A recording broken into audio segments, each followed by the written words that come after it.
tardes, hermanos, qué bueno es poder reencontrarnos nuevamente. Damos gracias a Dios por este tiempo que podemos disfrutar juntos y así desde casa que podamos entrar juntos a la presencia de nuestro Dios para tener un tiempo especial, un tiempo de alabanza a nuestro Señor. Vamos a cantar una canción que dice: cerca de ti yo quiero estar. Que sea una realidad en nuestra vida en esta tarde y que podamos estar cerquita de Él por medio del mensaje, por medio de su palabra, por medio de esta alabanza, que podamos hacerla con todo nuestro corazón y podamos cantarla a aquel que es digno de toda nuestra alabanza y de toda nuestra oración. Que el Señor la bendiga.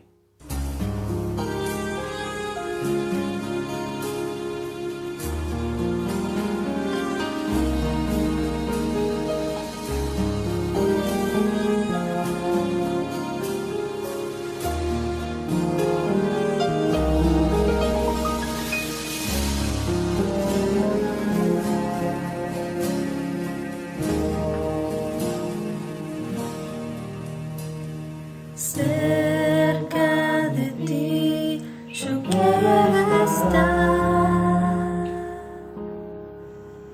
para escuchar tu voz y aprender de ti. Quiero ser un reflejo de tu amor. Quiero vivir solo en tu voluntad. Jesús, eres mi buen pastor. Tú conoces mi camino.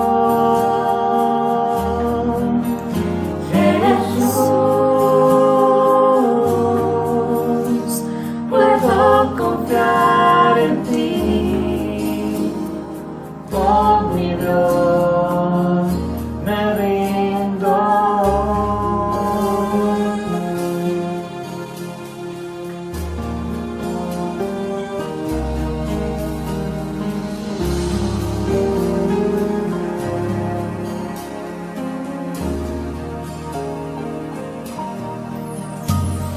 Cerca de ti yo quiero estar para escuchar tu voz y aprender de ti. Quiero ser un reflejo de tu amor. Yo quiero vivir solo en tu voluntad. Jesús, eres mi buen pastor. Tú conoces mi camino.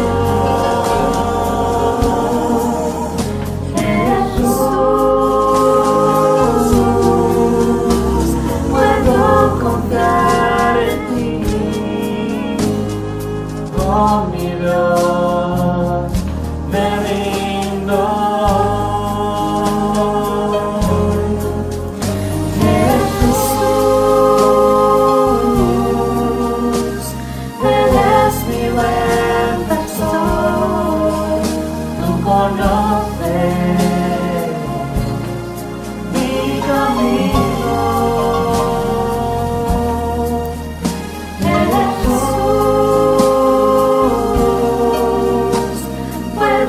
Confiar en ti, oh mi Dios, me rindo.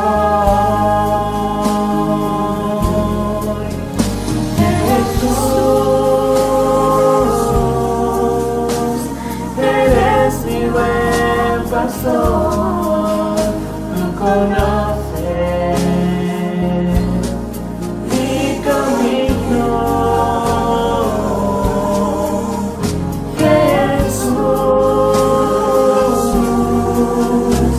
Puedo confiar en ti, oh mi Dios.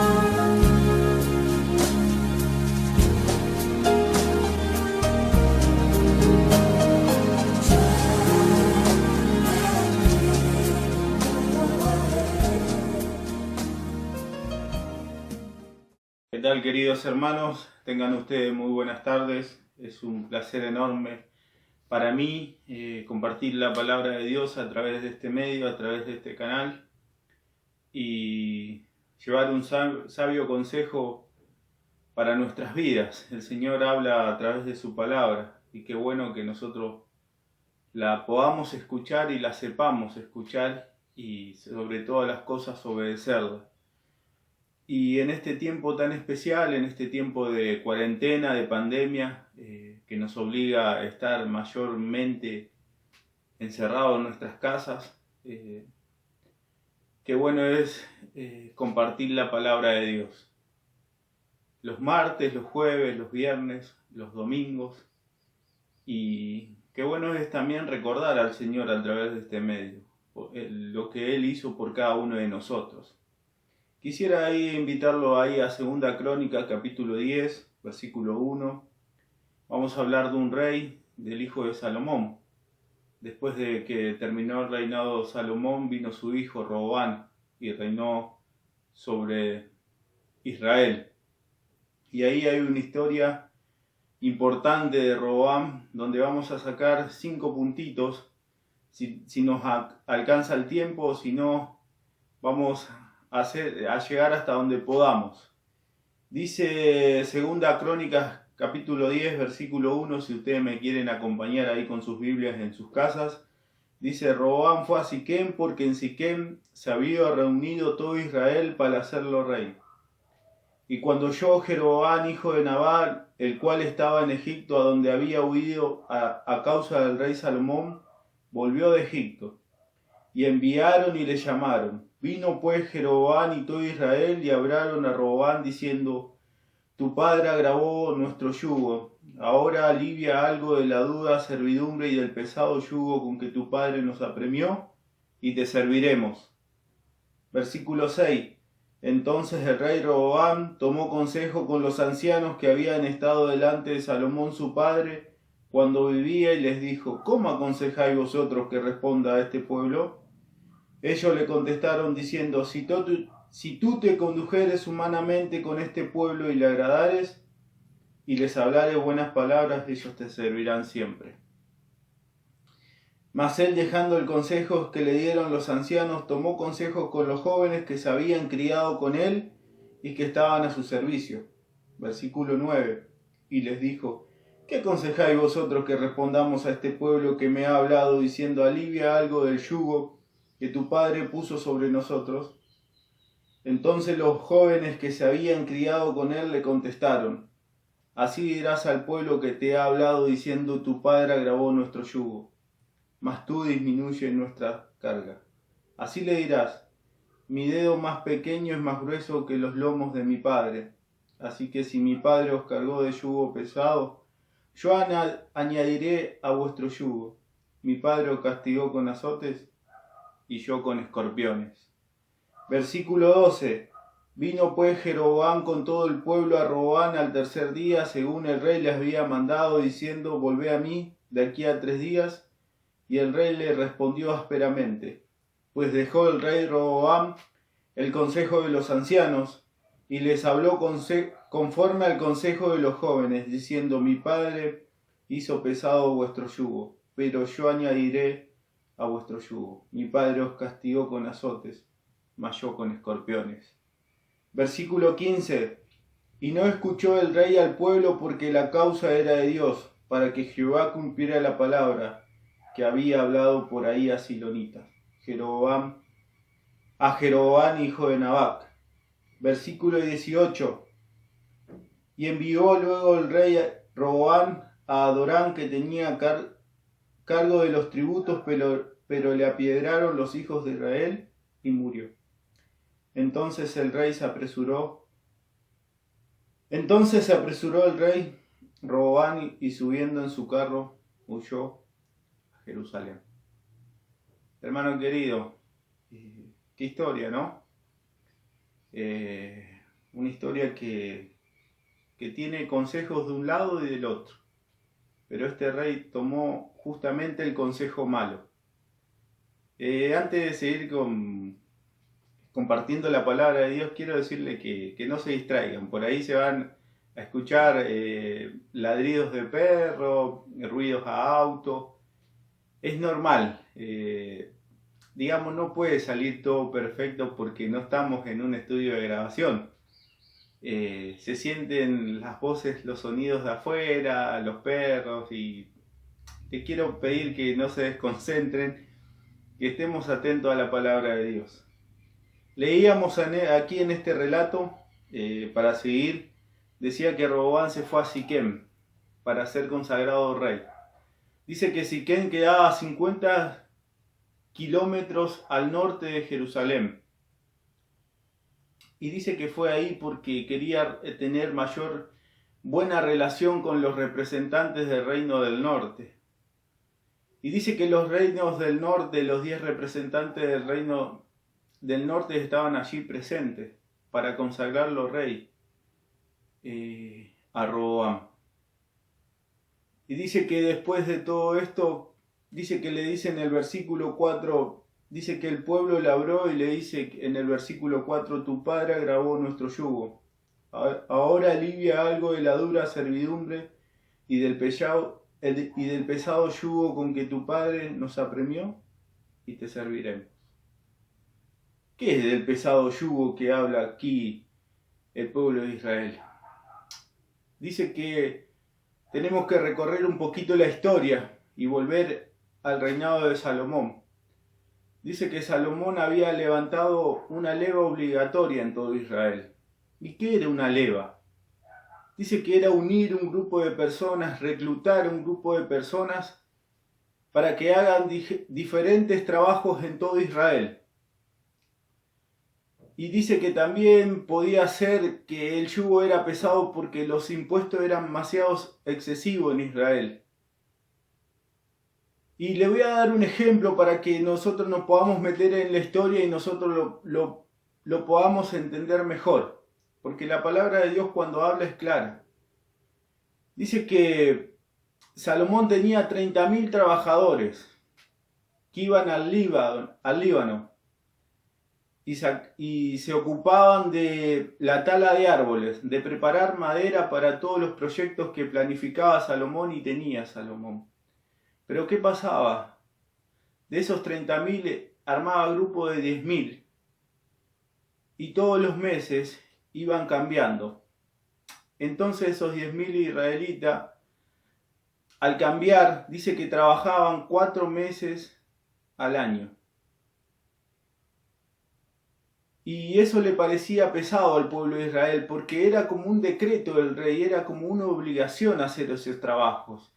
Esos y distintos trabajos más en todo Israel.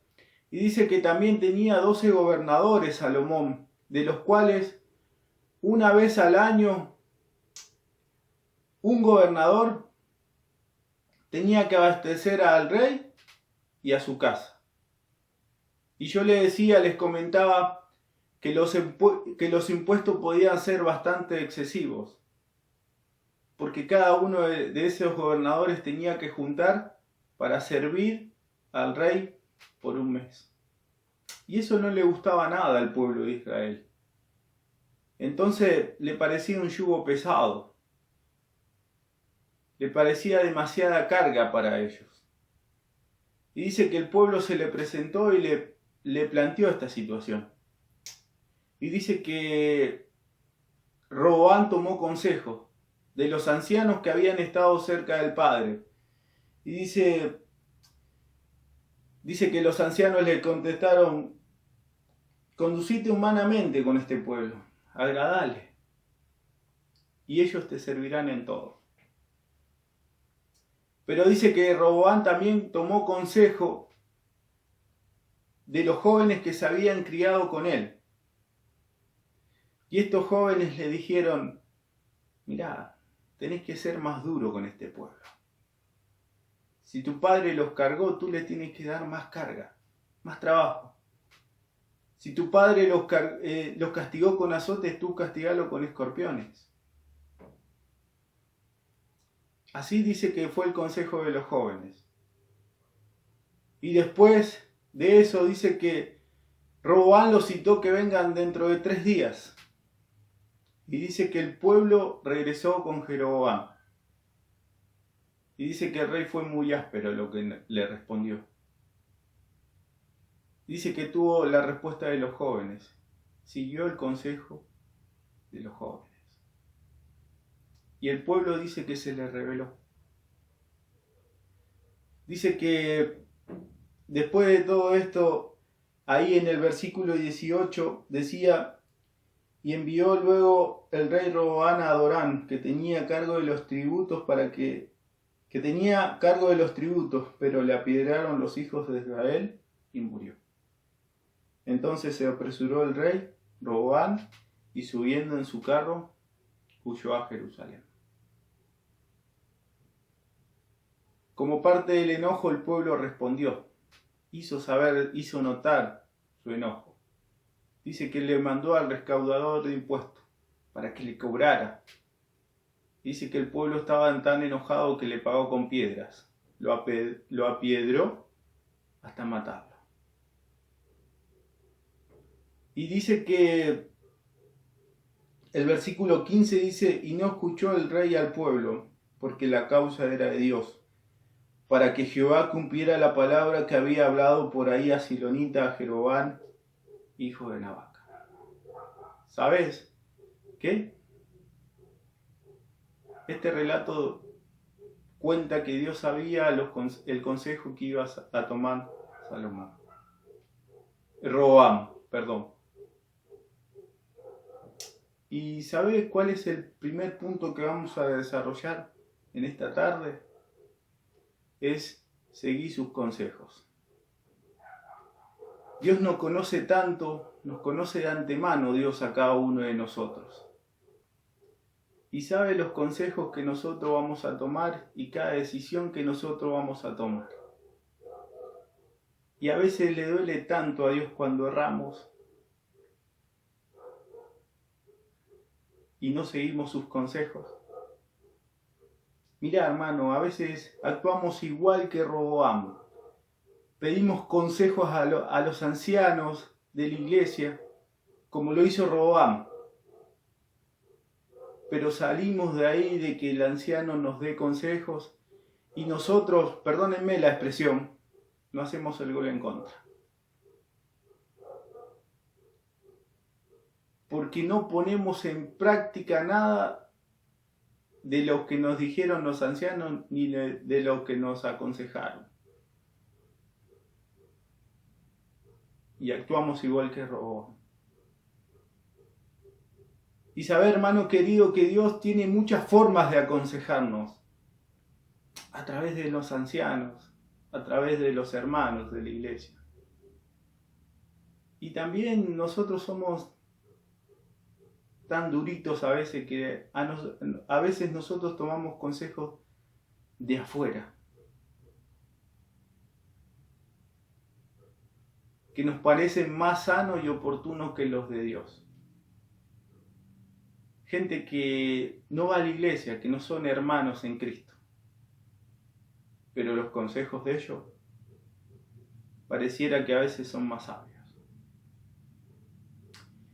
Mirá, hermano querido, una de las formas que Dios usa para aconsejarnos, y es la más importante, es su palabra. Dios te aconseja a través de su palabra. Dios te habla a través de su palabra. No hay otro medio, no hay otra forma. Dios tiene la respuesta a todas tus necesidades a través de la palabra. ¿Sabés qué dice un versículo muy conocido en la Biblia? Dice Hebreos 4:12, la primera parte: porque la palabra de Dios es viva y eficaz. La palabra de Dios es viva, hermano. Dios habla a través de ella. Dios te aconseja a través de su palabra. Hermano querido, si nosotros no seguimos sus consejos, no tenemos que atener a las consecuencias que vamos a tener.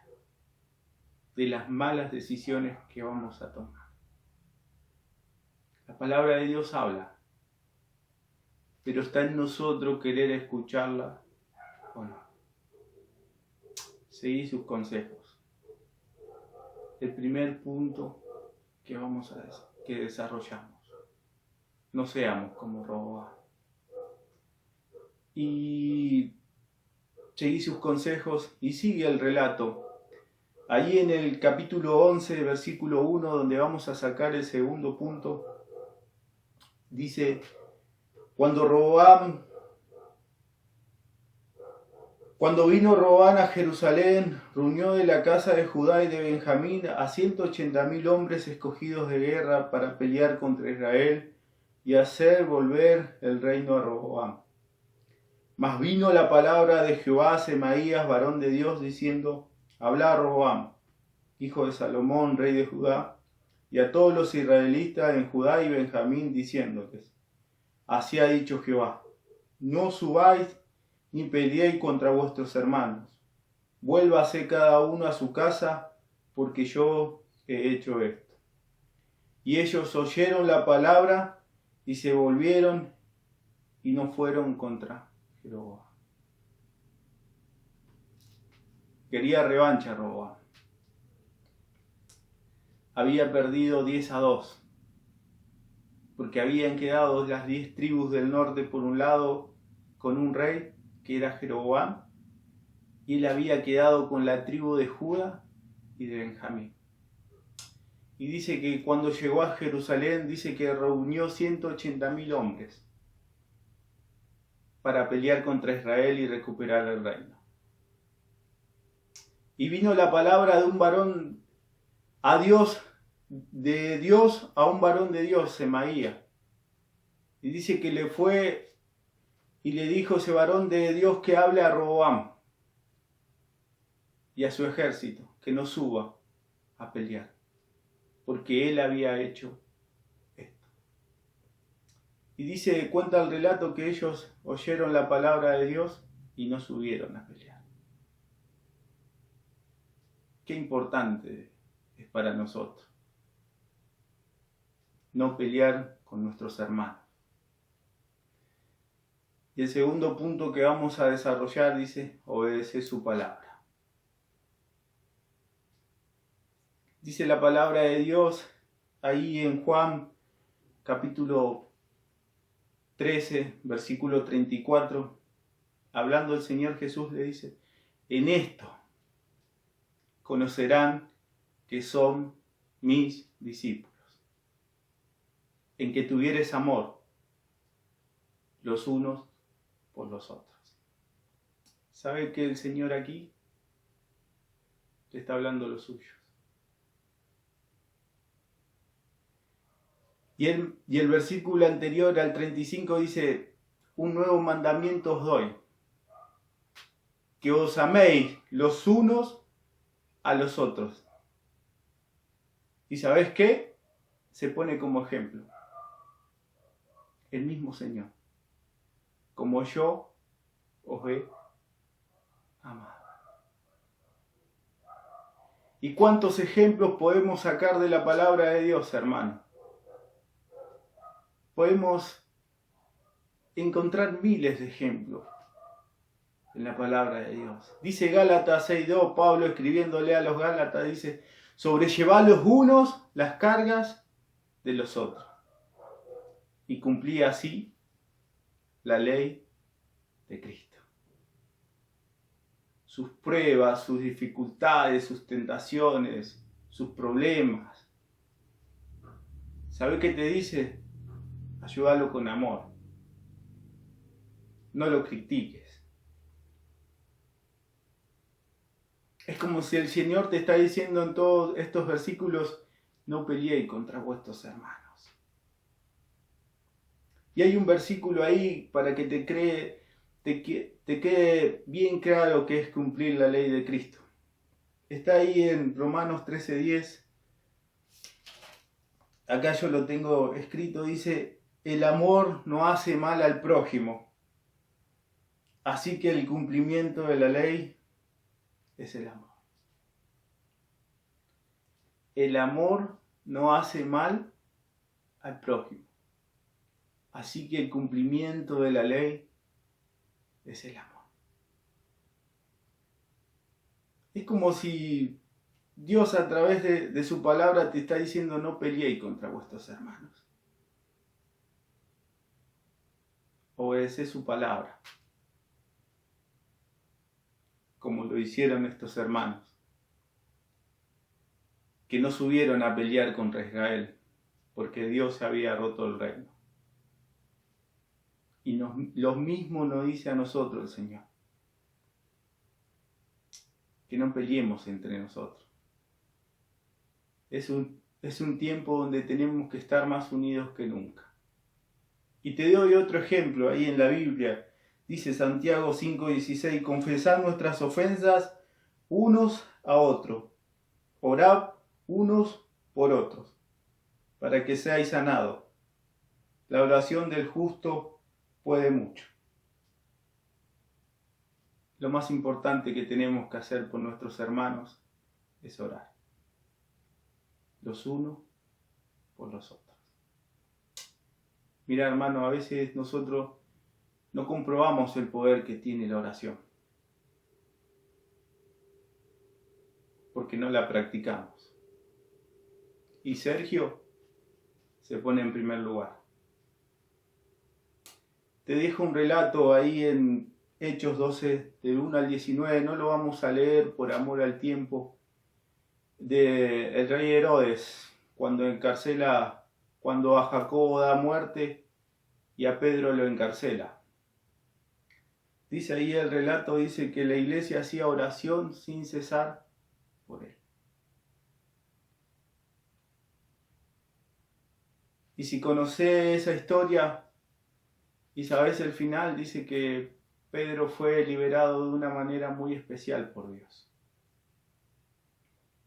Y a veces nosotros no tenemos ni idea del poder que tiene la oración en nuestras vidas. Y a veces tampoco estamos dispuestos a comprobarlo. Tiene poder la oración. Cuando una iglesia se une para orar, lo comprueba.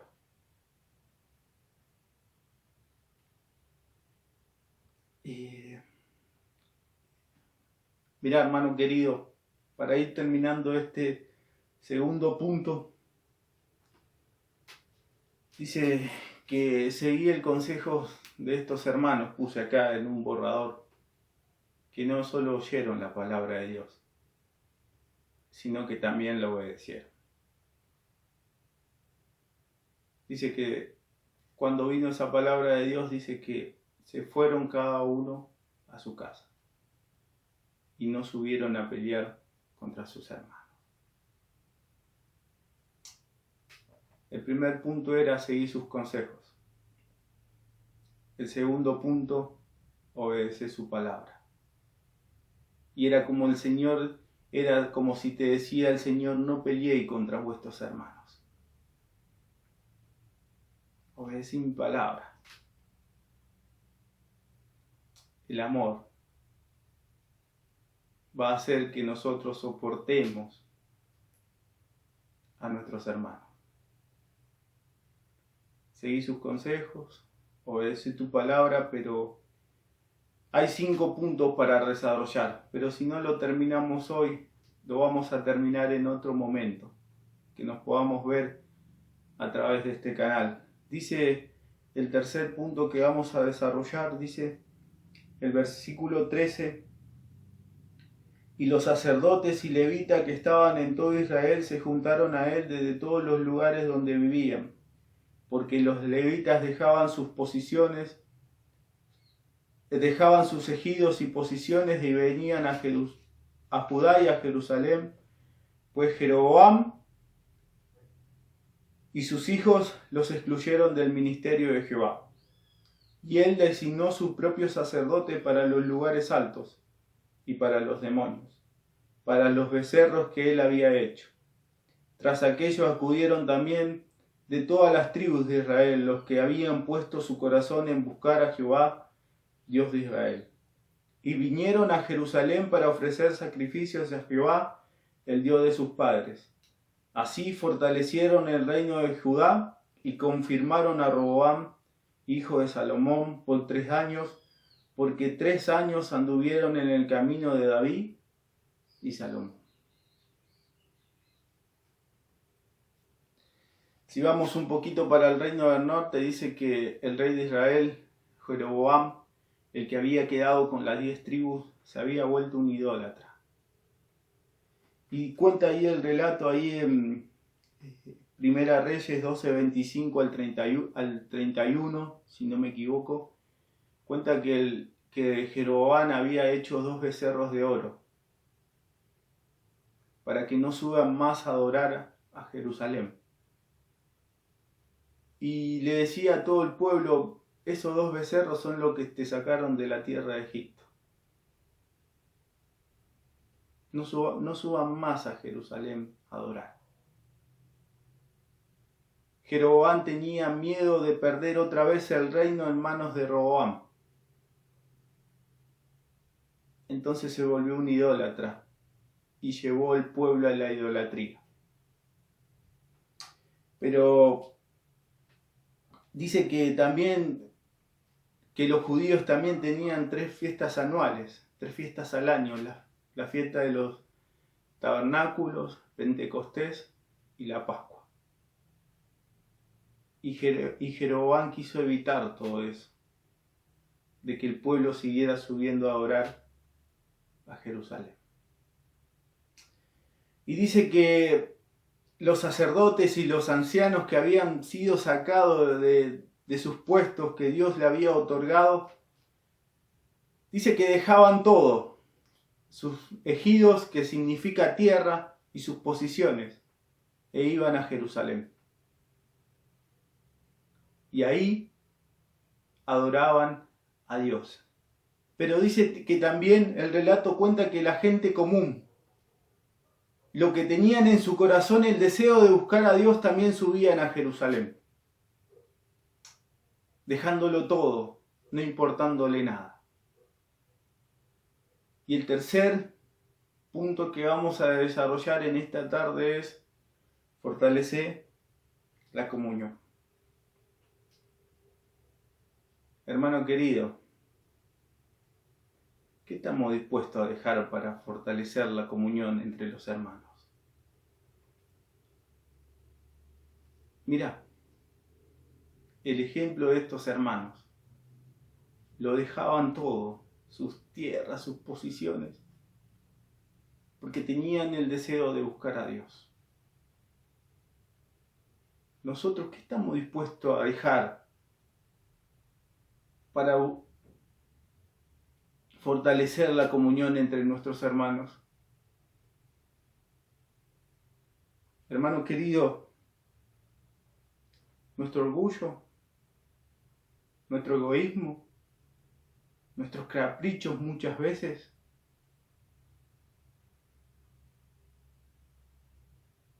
es una pregunta muy personal. ¿Qué estamos dispuestos a dejar de lado para fortalecer la comunión entre nuestros hermanos? Y dice que así fortalecieron el reino por 3 años. Mirá, no solamente cuando uno busca sus consejos, cuando uno obedece su palabra, fortalece la comunión con los hermanos, sino que se fortalece a sí mismo. Compartía nuestro hermano Carlito domingos anteriores, mirá, decía el Salmo 133, versículo 1. Mirá cuán bueno y delicioso es habitar los hermanos juntos en armonía. Y termina diciendo este salmo precioso: porque allí envía Jehová bendición y vida eterna. Ah, hermano querido, seguí sus consejos, obedecé su palabra y fortalecer la comunión. Y no quiero abusar del tiempo, pero me quedan 2 puntos más para desarrollar, que lo vamos a desarrollar en otro momento. Que esta historia que está en la Biblia nos pueda servir para que nosotros podamos buscar a Dios con todo nuestro corazón. Y recordad que seguir sus consejos, obedecer su palabra, fortalece la comunión entre nosotros. Que Dios bendiga su palabra. En aquella cruz me salvaste, derramaste allí tu amor. Mi alma cantará, aleluya, gloria y honra a ti, Señor. Hermanos, buenas tardes. Una vez más nos podemos reunir desde nuestra casa, pero como decimos siempre, en unidad, en un mismo espíritu, y poder compartir este tiempo especial, como lo hemos hecho al principio, un momento de alabanza, pero también después meditando en su palabra, que también nos hace cada vez que la abrimos, la escuchamos, la leemos, y en este tiempo también poder aprovechar y disfrutar este tiempo en el cual vamos a hacer memoria de nuestro Señor Jesucristo, cumplir con lo que Él nos ha mandado, hacer esto en memoria de mí hasta que venga. Y les invito a que busquemos en Efesios capítulo 4, versículo 10. Efesios capítulo 4, versículo 10. Dice este versículo: el que descendió es el mismo que también subió por encima de todos los cielos para llenarlo todo.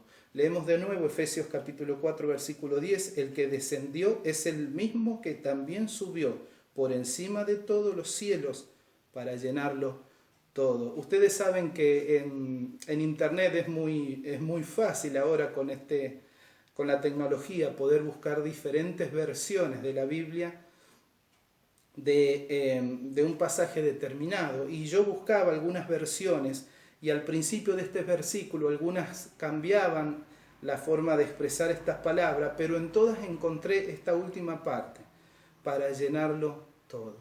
Querido hermano, el Señor Jesucristo vino a este mundo a cumplir con este maravilloso plan de salvación. Descendió, pero también subió. Nos habla de una resurrección y dice para llenarlo todo. Él es el único que puede llenar nuestras vidas. Es el único que con su presencia puede cambiar nuestra vida, llenar nuestro vacío, que solo Él puede llenar.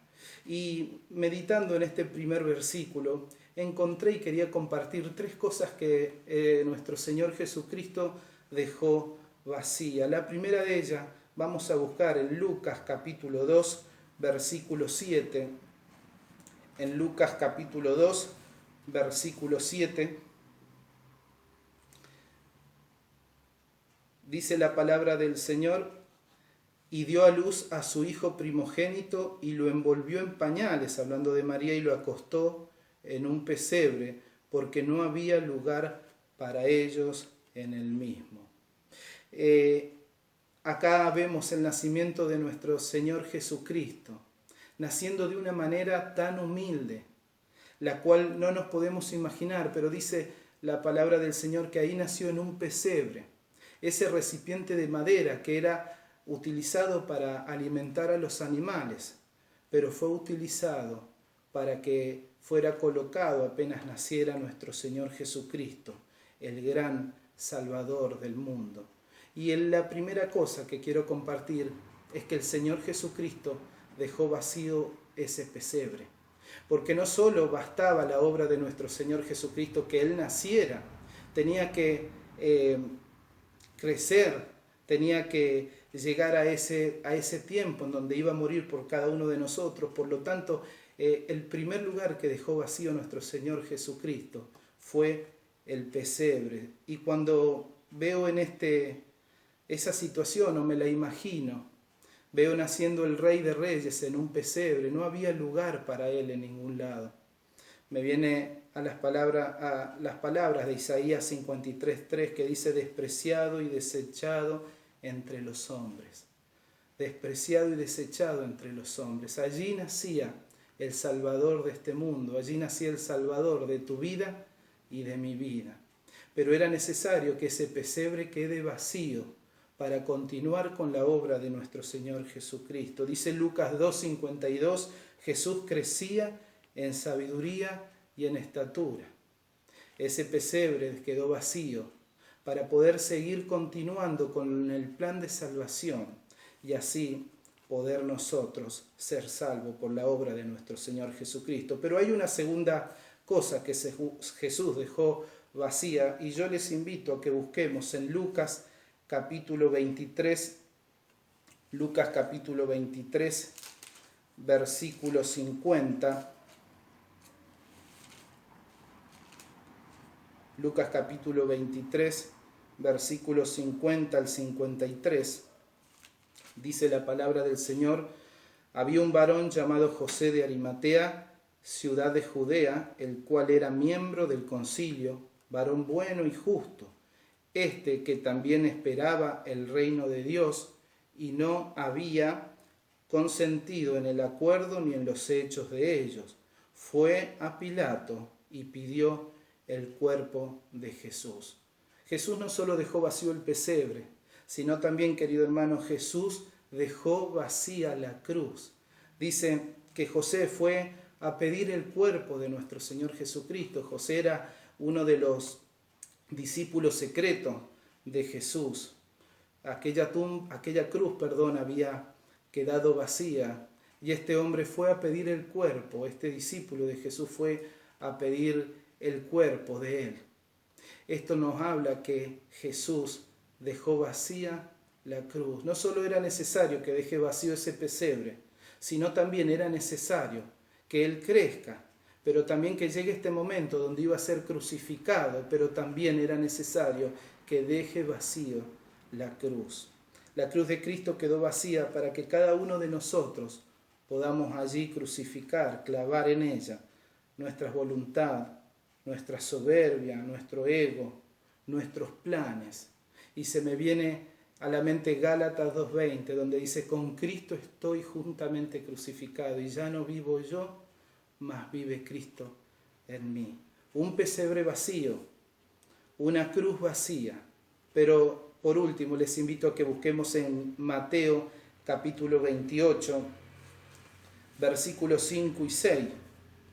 Dice: mas el ángel respondiendo dijo a las mujeres: no temáis vosotras, porque yo sé que buscáis a Jesús, el que fue crucificado. Y el versículo 6 dice: no está aquí, pues ha resucitado. Como dijo: venid, ved el lugar donde fue puesto el Señor. No está aquí, pues ha resucitado. Era necesario que el Jesucristo dejara el pesebre vacío. Era necesario que Jesucristo dejara la cruz vacía, pero también era necesario que Jesús dejara la tumba vacía. Él no está aquí, ha resucitado. Las mujeres entraron para poner especias aromáticas al cuerpo de Jesús y se encontraron con esto.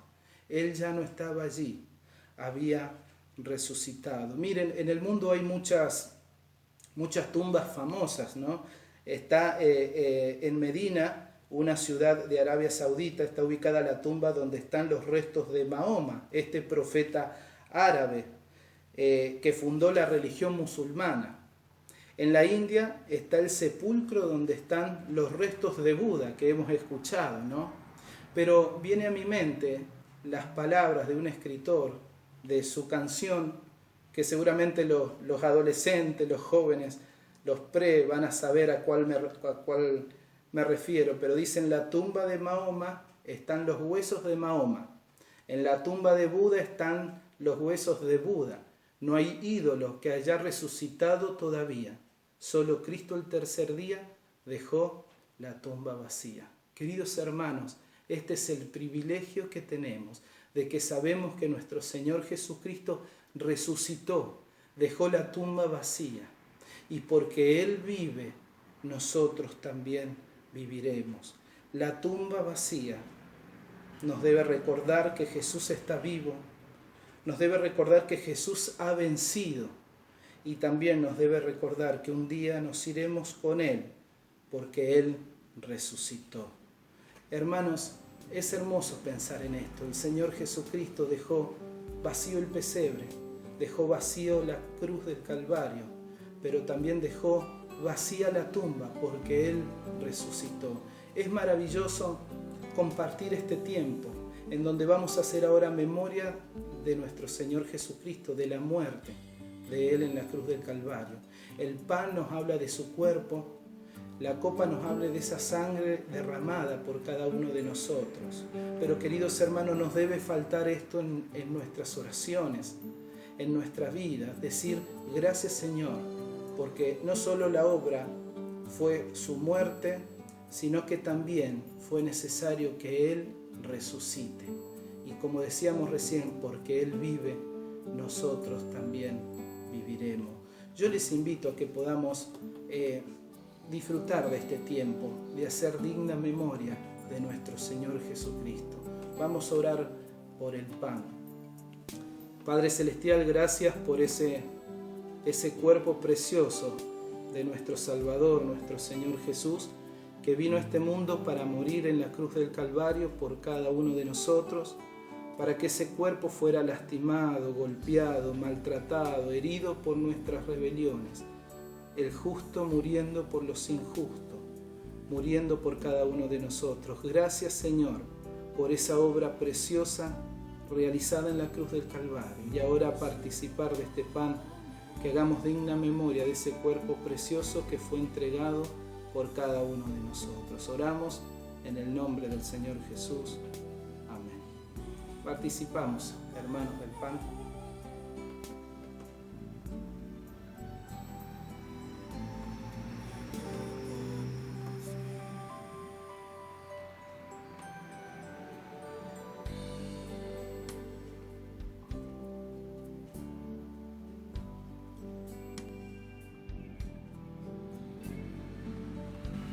Señor, gracias también ahora porque vamos a participar de la copa, del vino que nos habla de la sangre preciosa que fue derramada en la cruz del Calvario por cada uno de nosotros.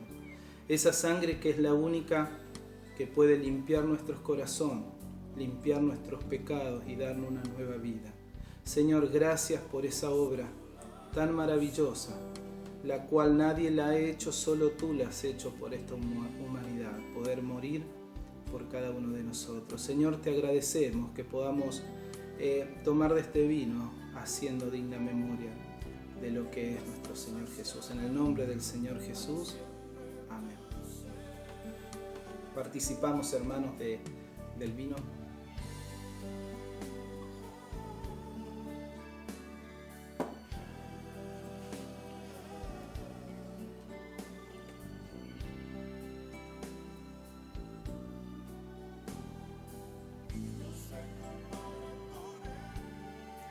Padre Celestial, gracias por este tiempo especial que podemos compartir y cumplir con lo que tu palabra nos dice, de hacer memoria de aquel que lo dio todo por nosotros. Gracias Señor porque dejaste vacío ese pesebre, pero también dejaste vacía la cruz y por último dejaste vacía la tumba porque resucitaste. Y te queremos agradecer porque la obra fue completa cuando Él ascendió a los cielos, Señor, y dejó esa tumba vacía. Señor, gracias te damos por tan grande amor. Gracias te damos por ser parte de tu pueblo. Gracias te damos, Señor, por habernos salvado y porque tú vives, nosotros también viviremos. Que la gloria en esta tarde sea para ti, en el nombre del Señor Jesús. Amén. Que el Señor les bendiga, queridos hermanos.